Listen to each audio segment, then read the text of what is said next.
I've never done this before. I've thought about it for a long time, and I'm not necessarily equipped, at least to do this properly, but time is of the essence. Maybe, maybe not. Now, let me first start saying what I'm talking about. And, well, recently in the news, even on major broadcast news, there's talk of aliens, or at least unidentified aerial phenomena. And, well, I don't want to pull you along before you understand why I'm doing it. I just want to get right to it, and then I'll go into reasons why. And I don't know. I like I said, I don't have any notes or anything. I don't have a format, anything. I'm just going off the cuff. I don't even know if I'm going to be able to put video in here or just upload this audio with just the pictures here, because like I said, I'm not necessarily equipped to do this. I don't have readily the data I would use as evidence as to why I've come to conclusions that I've come to. But the data is out there, and I'll try to cite anything, at least from memory. But okay, so I do not believe they are aliens from another planet, extraterrestrials, life from beyond Earth. And I think that it's just, a clandestine faction of our government, humans. And we know that humans have been working in secret with technology for the longest. Do I have to cite the actual Roswell thing, and then we find out 50 to 60 years later, yeah, with little ships and the video of the behind the scenes where this thing where this guy standing on a little flying saucer-esque thing with fans under it, and it's like, yeah, that's what they were showing you. They didn't show you the successes. Even seeing the SR-71 and the Blackbird and all of those things are things that you see, and they let you see. I'll tell you from my perspective, if I were the one, the head of a department, and we're experimenting with technology, future technology, the only thing the public would ever get to see are the failures, if that. No one's using a critical thought. Now, I don't begrudge any government of Earth for experimenting and trying to further technology. It is a shame that we do live in the reality where our governments around the world do not work with each other to advance all of humanity in science. We're too broken as a species, so it's kind of a shame, which will lead to our death, but that's another video. Now, and you're going to say, wait a minute, but this stuff is moving so fast and changing 90-degree directions, this, that, and the other. And I would guess the reason you haven't seen any real major popular scientists saying, well, yeah, it's gravitational fields, magnetic field. If we knew how to actually manipulate them in a very precise manner, we could do that. Right? They're not going to say that. They don't want to risk their careers possibly pontificating on something that could possibly be a secret government program. And then you can imagine they're like, I was just thinking out loud on the podcast, and he'd get arrested for that because he was just thinking about something and actually said something that was something they're working on. So it looks suspicious. So, they're not going to say anything. They're going to be like, say the normal cut and dry stuff. Oh, we don't, maybe it is, maybe it isn't. Plain and simple. Humans, everybody. I'm talking in particular, I'm talking to my species. Humans. There are living beings on other planets within this galaxy. I would say 99% within the universe. we can take a couple small factors of our own very own existence to see how that evidence is true because of the massive amount of life on our planet. And, well, I don't know if many people don't actually speak of this, but our atmosphere, we breathe. The oxygen and nitrogen mix is actually very corrosive to a lot of things. A lot of things, except for things similar to us and other things on our tree of life, where we strive within this atmosphere of oxygen and nitrogen. You know, both flammable and facilitate flame. You know, that's still another video. Now, someone would say, well, that's good and all. You think it's some government program and all that. But we've seen how dumb governments are. And they can't keep secrets. Au contraire, my friend.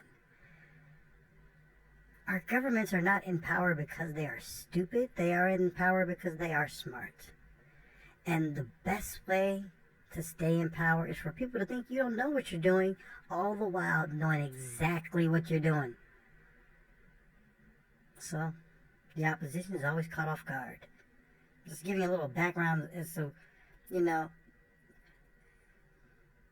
Now, let me actually extend the olive branch for the people who believe that they are actually living beings from the world who have flown here on their, you know, spaceships.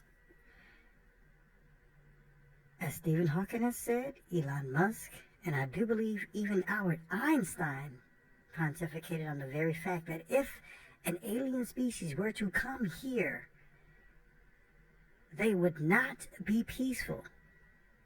For one simple fact, the resources we have on our planet, we don't see anywhere else. Now, that is based on the fact that they didn't know much about the actual planets and heavenly bodies out there. We see that there are possibly places where there are liquid water and a lot of other elements. You don't have to come here to get things.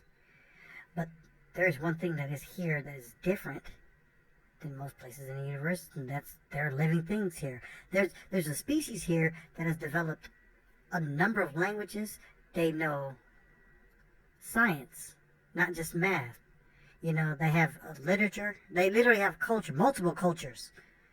Okay, this is a very rich planet in life. Now, if they're not here to simply destroy us and take what they want, then they're not here to destroy us, but they are here taking what they want. They more than likely are using some resources that we do not know we have, or they're probably gathering resources where we cannot even go to stop them. That is actually another idea. Because with the whole thing, it went into the sea and there was no splash and they saw this big object in there. Well, if you follow logic, then that would mean that they possibly have some base down there. And we're going way off into sci-fi here when we say this, you know. Because, and I guess I am coming from the perspective of a human being and what we would do, at least in our current level of evolution, what we would do had we had the technology to travel amongst the stars willy-nilly. Well, okay, the private sector would try to monetize it. Most of our governments and military, they would be trying to find military tactical positions and probably resources and things like that, like make new bases, you know. And most of the regular population of humans would be trying to find entertainment and ways of making money, you know, excursions and things like that. That's more than likely what we would do had we had the technology now. And I can't predict the future and how the state of the human species will be in the future. Well, allow me to say this, though.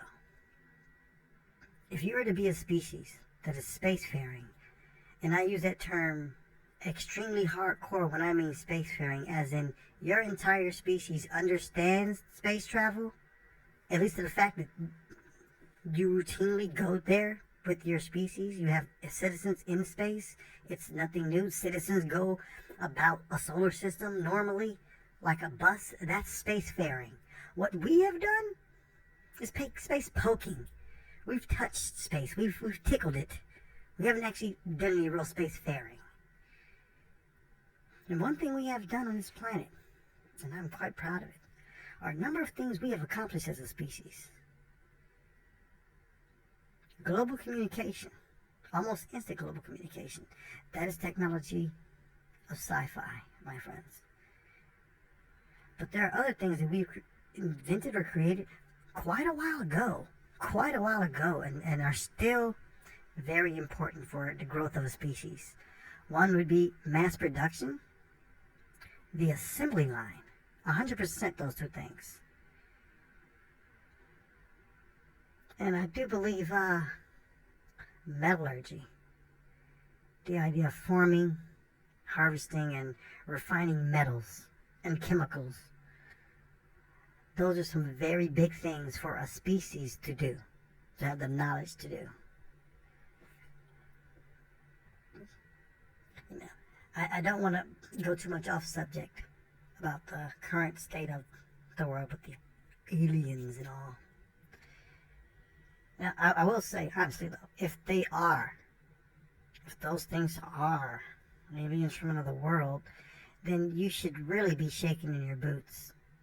And if they've been here longer than 5 years, actually on our planet, know about us, then all of our governments should be at heightened awareness, and they should end all hostilities towards each other, because if they're traveling into our sea, they have the potential to crack our planet from under our ground. They can attack us from underground, really.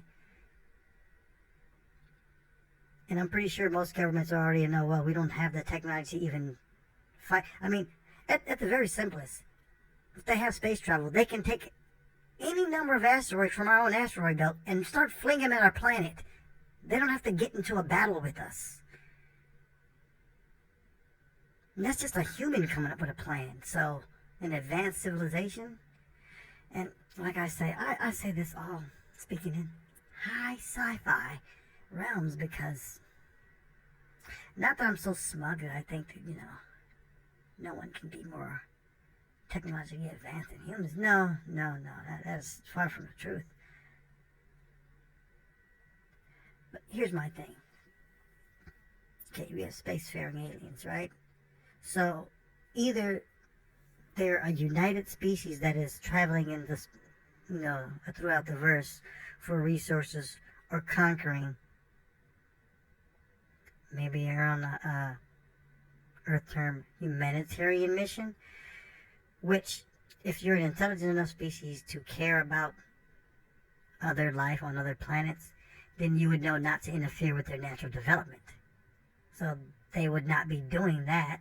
They wouldn't be on some, we're here to save any species. That seems presumptuous for a species that claims to be doing good and traveling in space, to interfere with the natural evolution of a planet, even if that natural evolution does mean the end of that species. You see. Now, since I've devised they're not on a humanitarian mission, it's just conquering, taking resources. Because, okay, a spacefaring species, more than likely you have used a large amount of resources on your host planet. And if you're spacefaring, then more than likely you have some way of producing ships, large amounts of ships, which will take lots of resources and lots of physical force, unless you have some very intuitive technology and tools that can put together things with perfect seams and all that for your corporeal form, because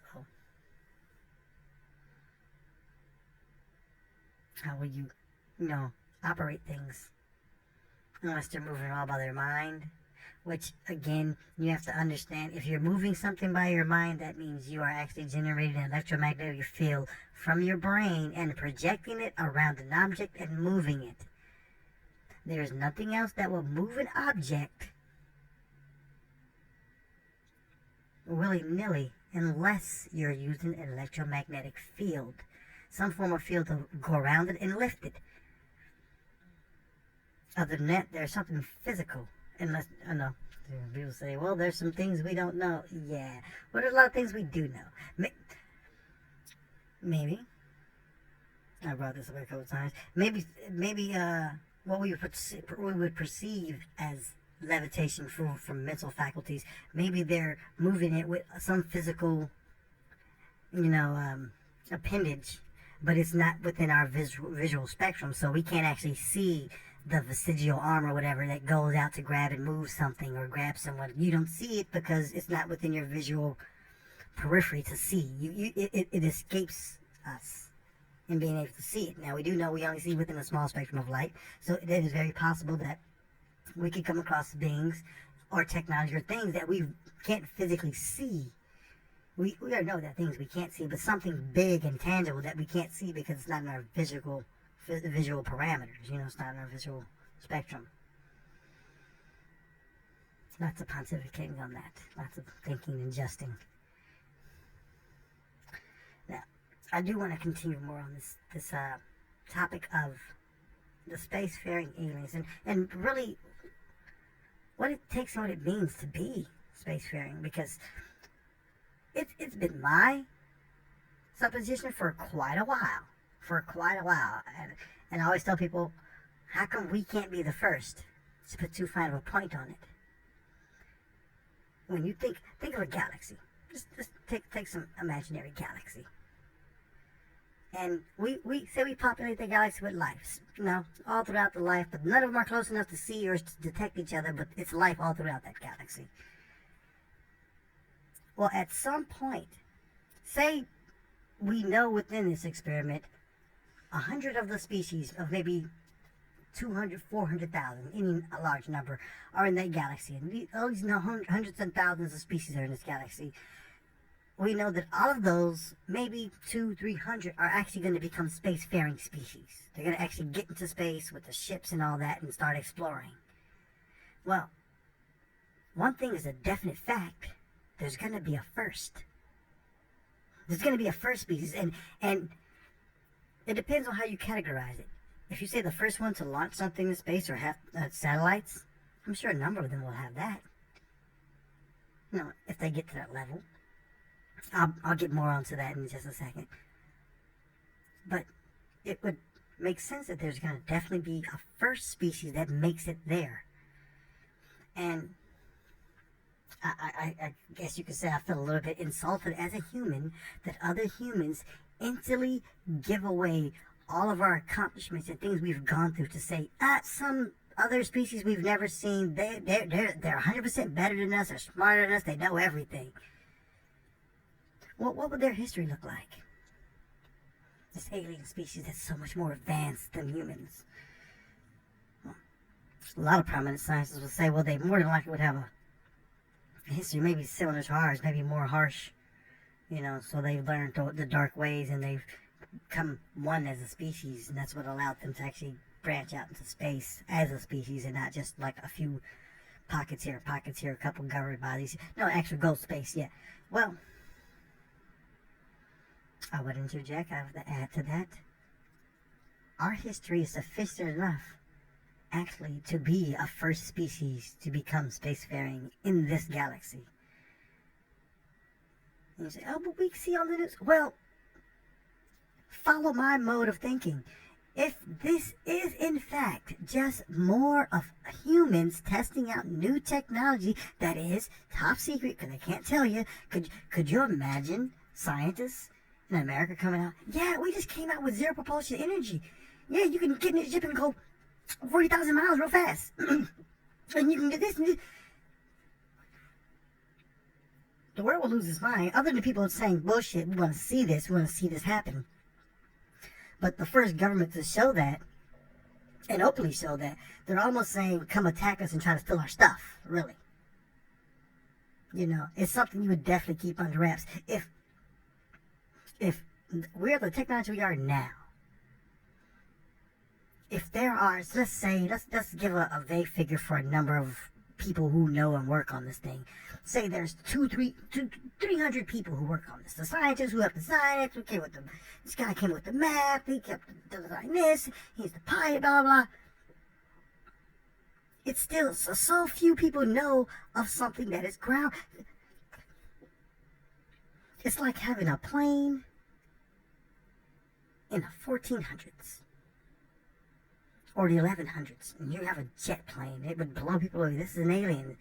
It's what they call those things? A Vihamar, which, when I've heard the stories of the ancient flying ship, I think it was in India, first thing I thought is, yeah, somebody back then was so smart, they made a rudimentary spaceship. Like, I myself, with the limited knowledge I have of science, know that it is very possible to negate the effects of gravity and move, basically like 0-point energy, as they call it, where gravity doesn't affect you. You can move any way you want. And that would make sense. That would totally make, if you understand magnets at all, and how you can have a big magnet, a big giant magnet, and have little magnets floating around on it. Well, if you take this little ship and you're able to isolate it gravitationally from Earth's gravity, and now it's just floating in Earth's atmosphere, just bobbing around and be able to go anywhere it wants, then all it takes is to turn a little energy up a little bit in this direction, a little bit in that direction. You can go any direction you want very, very, very fast. You know, like they do with, they have the, what do you call it, neodymium magnets, and they float them on that super cool fluid. And superfluid is floating back and forth. Yeah, if you're able to do it within an atmosphere, you find the right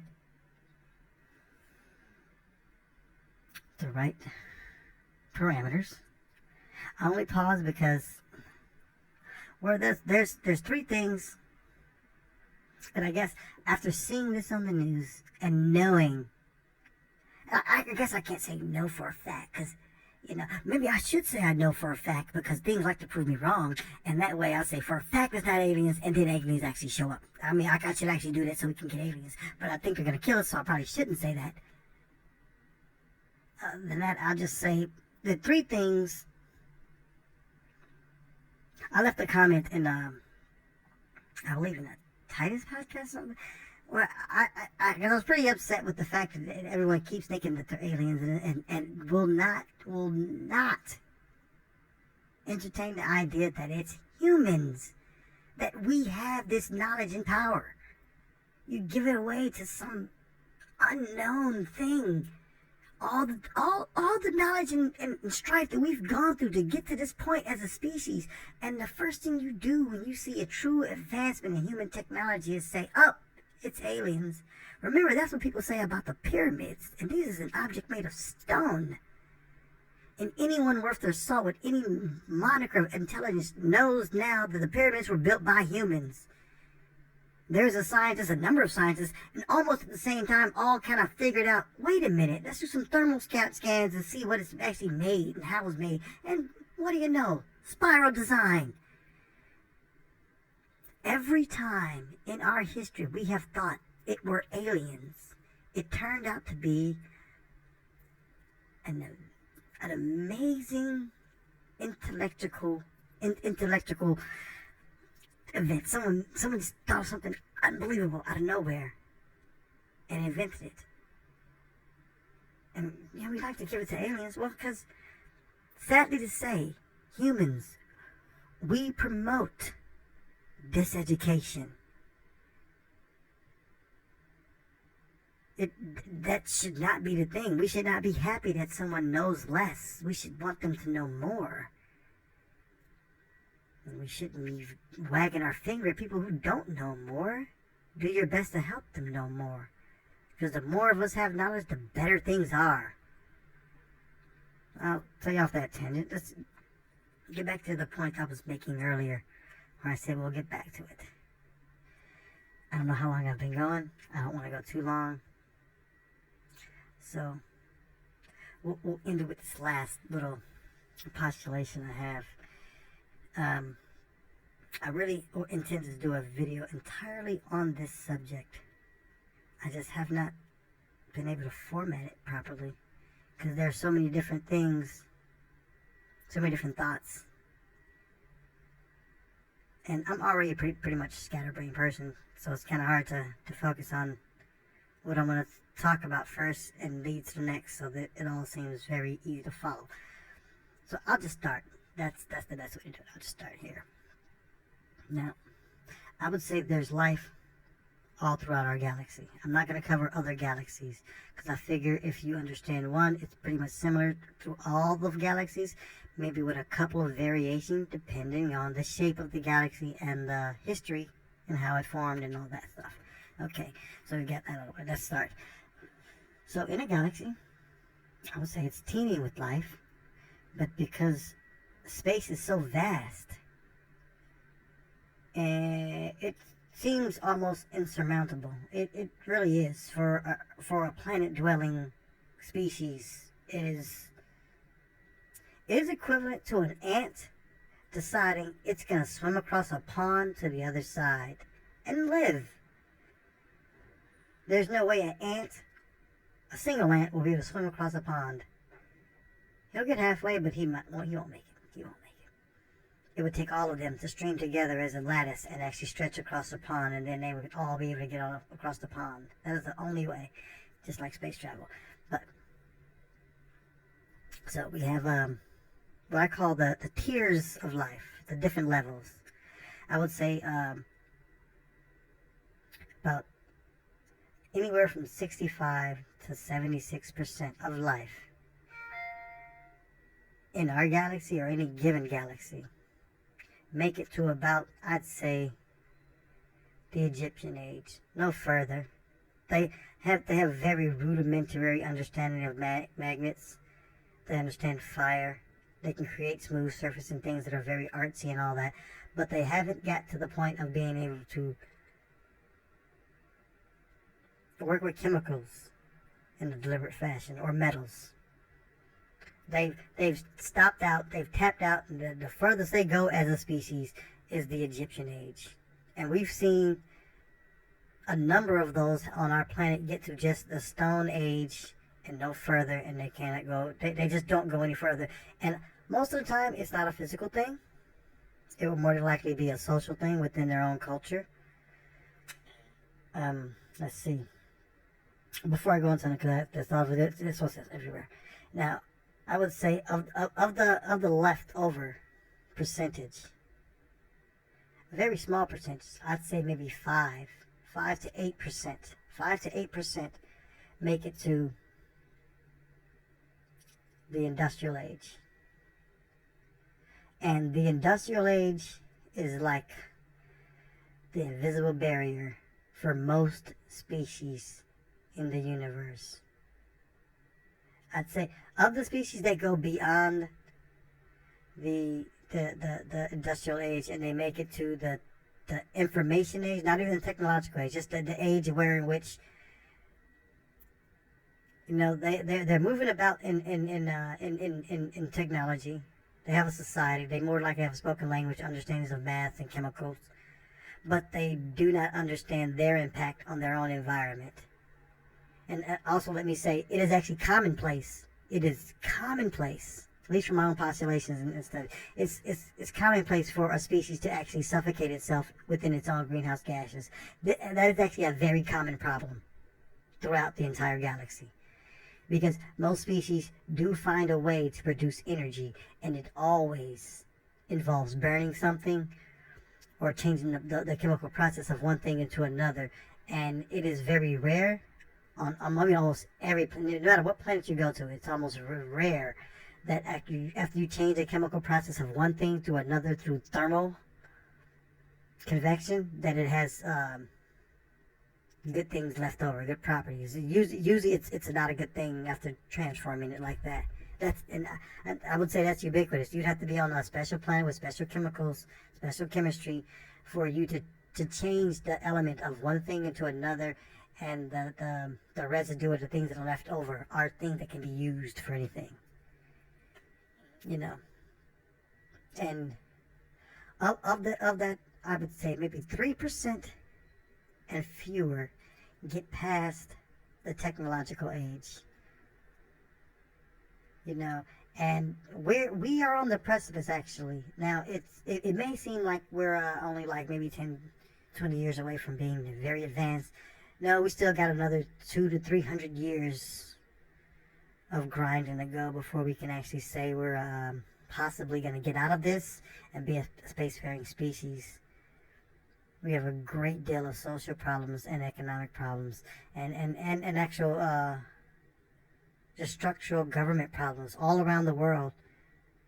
Think about it. We have a planet that is able to communicate with everyone instantly all over the world.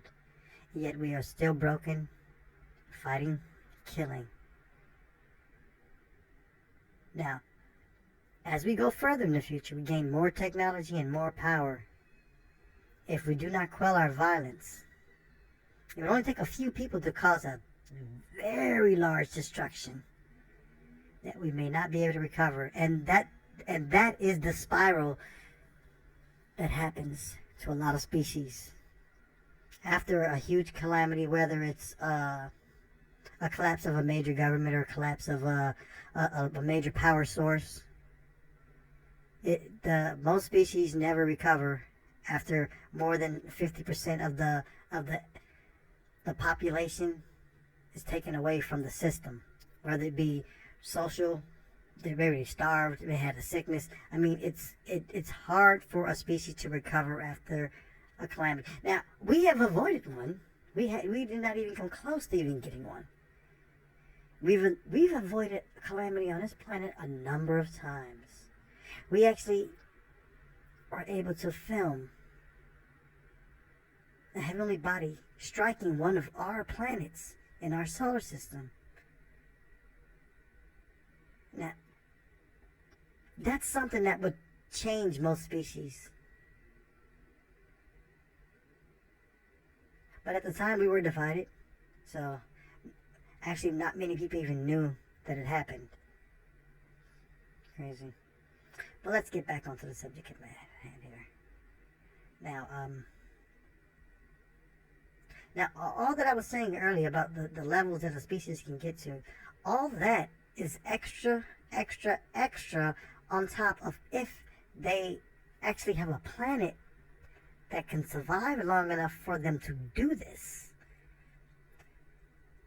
See, because there are a great deal, I don't have a percentage number of this, because it's something that we can't really study until we actually go to a planet, but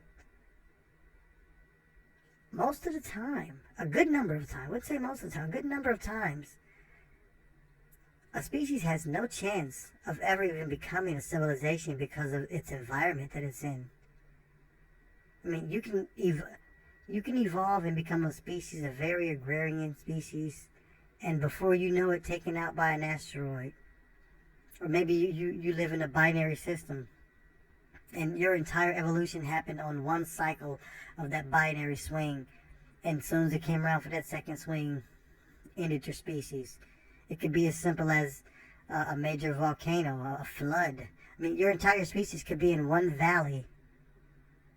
You know, it's not guaranteed that once you evolve on a planet that you will survive the length of the planet.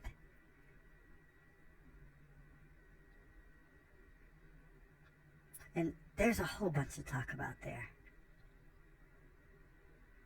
I think the point's been made, though.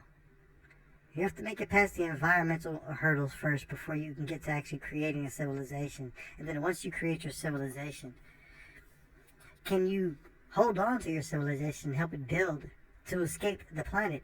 That is ultimately the goal for any species that evolves on any planet. To escape that planet before the sun goes supernova. People say, well, humans don't have a purpose. We do have a purpose. Escape our sun before it kills us. We are not going to control the sun. If we get to the point that we can control our sun and stop it from going supernova, then we're Kardashev 1, I believe. But as Stephen Hawking said, I would not put all our eggs in one basket. You know. I don't know if I've covered everything that I've been thinking.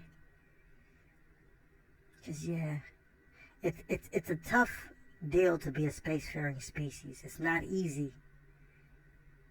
And I would say, you're not going to space as a peaceful species. No. Now, that's not saying that you must be at war or constantly at war on your planet and have that tenacity and go into space and start taking... No. See, I don't want to use a reference that's specific to one piece of media, because some people won't understand it. Well, look, we know generally authoritarianism is not good. Not when it's being used on a human.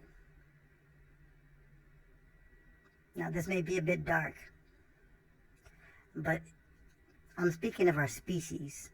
I'm not talking of a group of people. I'm speaking of our entire human race. And it's about the numbers, people. It's us against every living species out there, including the ones on our planet. Now, I'm not saying we have to kill and maim everything, but we must come first. And who decides that? We decide that. You have to understand, a species decides its own worth. No one's going to tell us what we should do. We have to create it ourselves. We can create our own future, and that's what we must do. And we cannot do it being nice to species from another planet. We can be kind. We can possibly work together with them. But you do know it's all about the numbers. We must come first. Oh, there's one thing I didn't say about the whole aliens currently now. But if we're going to work with them, say they want to be peaceful and work with us. I'm urging every human being out there to try to get your hands on as much alien technology as possible, because I don't trust them, and I don't think you should trust them. The idea that an alien species would come all this way to be friends with us. That's a big ask, my friends. That's a big ask. It really is. We are already at virtual world war all the time, and now you want to come and be friends with who? With what side? Because that truly will be the question for the aliens. Who will you work with? Who will be your allies amongst our civilization? You see? And in that, then you know they can't get involved. If they are a peaceful civilization, they cannot get involved in any of our politics, because it would just undermine all of our politics. And the most devious thing they could do is what I surmise, if they are aliens. Reiterate, I don't believe that. But they're here stealing our resources from right under our ground, right under us. We don't even know they're stealing it. Now, mind you, I am well aware of the mountain of data on extraterrestrials in various forms, in all different formats. Now, I took time when they were like, there are objects moving around the sun, but we're not getting any good views. And I thought, wait, there's a government program that takes a picture of the sun every day, every 2 days, or every 12 hours from every other side. And from what someone said in this article, you can look on the picture, and they even had a picture, and you can see these little dots, and it's like, but you can't really see them moving because this is a picture taken still image. And I was like, wait a minute. I got some video editing program. So I went in there, I took all the ones for a whole entire year. All of the photos. The front and backs, all of them, from whatever. I think it was every 12 hours, every 6 hours they take the picture. You know, because the way the sun rotates and everything. So they would get it from two sides. So I took each frame, and these are giant pictures, so it wasn't easy. But I took each one, imported them in, and laid them back to back, one frame each, so that it would play as a continuous video. And sure enough, yeah, you can see small little objects moving around really close to the sun. A couple of them move here, and a couple of them move over there, and a couple move over there. It's like, okay, but that could be anything. as much as we think we know about the sun, we don't know squat really about the sun. Tell you the truth. We know it's hot. Yeah, we can use X-rays to look through it. But they would say, there's lots we don't know about the sun. And I remember seeing some scientists even say we can't conclude that these are aliens because these could be little pockets of gas that are popping up in this, that, and we don't know what it is. And I came to the same conclusion, like, they're just small dots and objects. We don't know what they are. Now, these things floating in the sky here, and these pilots have taken video footage of it, and this one kills me. He said he's seen it every day for more than a year. Now, in your spooky brain, first thing you're thinking, yeah, it is no. If he's seen it every day for a year, that sounds like that's a government program that he's not aware of and he's not getting briefings on, and they're running tests, they're running things. I'm still like this. If I was running a clandestine government thing, I would be flying my secret planes in places where I know pilots are because they work for the military. Okay?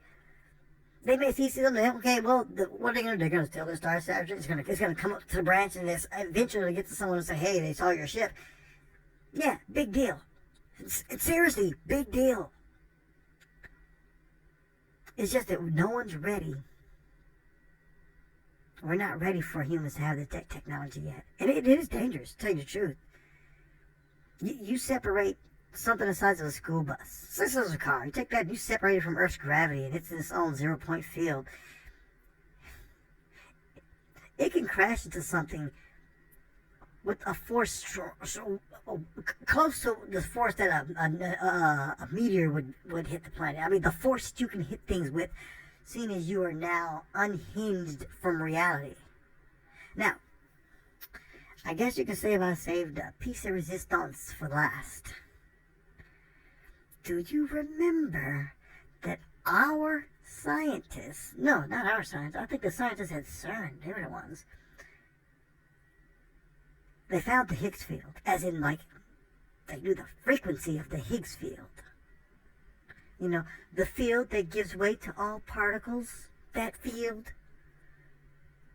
And the day I saw that news, first thing I said is, wait a minute. You found a way to access the field that gives weight to all particles. That gives weight. This is what I'm saying. The field that gives weight to all particles. Simply disable that field. Find some. Since you know what frequency. I'm just using what I get from them. It's no secret information. They showed a film. They said, yeah, that's the frequency. Well, so you know the frequency. Right. So you create a ship around those specific parameters, and it itself will not be bound to the Higgs field. You could probably push a 10-ton ship with your fingers if it's not connected to the Higgs field.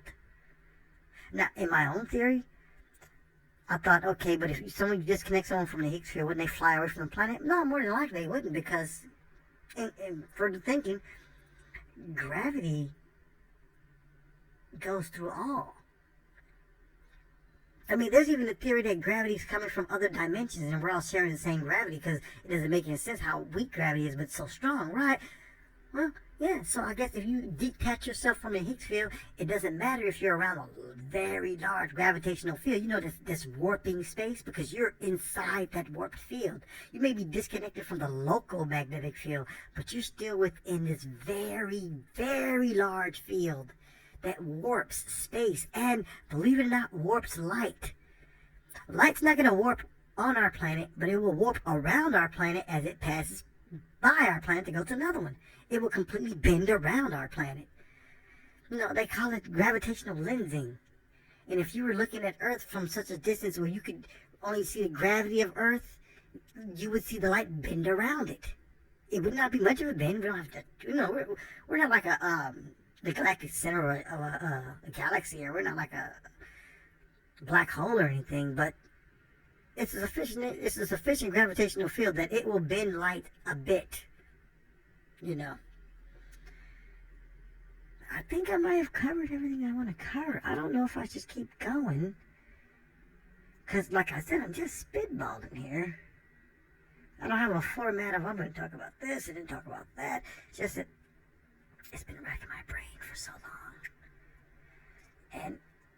And it's weird hearing people come up with these suppositions that don't seem to be based in any form of actual knowledge. It's just like, a colloquial thing. Well, I heard this person say this, and based on that, like,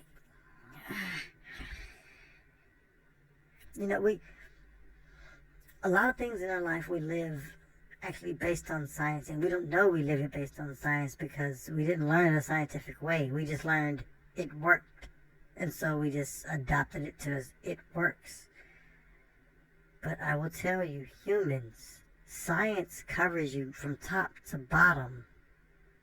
Every time you breathe in and breathe out, that is science. When your body takes and your lungs take that oxygen and nitrogen, and then it takes from that nutrients, and then in an instant destroys it enough and kicks out nothing but carbon dioxide. You don't breathe in and then let me go fix and change. No, it just happens. That literally is chemical science in your body happening all the time. We are science. We wouldn't be here right now if it wasn't for science. The science of that fire cooks meat. The very first science project ever done. Heat this meat and eat it. Heat this cloth and dry it. Those were our first experiments, and they worked out fantastic, and we've been building ever since. Even to this day, we still mainly use fire. We mainly use heat. It is a wonderful, very wonderful reaction. We use it for so many things. Okay, well, I don't know what else to talk about. I really want this idea to get out, so I think I might just toss it up with just what's the wallpapers going? I don't know. I do apologize for anyone who was annoyed that I'm not playing vent games or anything like that. This does seem like a pretty big subject. It seems like it's really big. It's not just niche people actually talking about it. It's actually on the very biggest news, which is weird for it to be on that, but okay. So, hopefully you guys listened in and you thought about it, and hopefully you're having discussions with friends and around about this very subject, or maybe I spawned a conversation on something else. But I do want to say I really appreciate you listening to my crazy thoughts and leaving any crazy comments if you like. Subscribe if you want to hear me talk about more crazy stuff, I guess. Drop a like or a dislike. You humans be good, and we'll move toward the future. Take it easy on each other.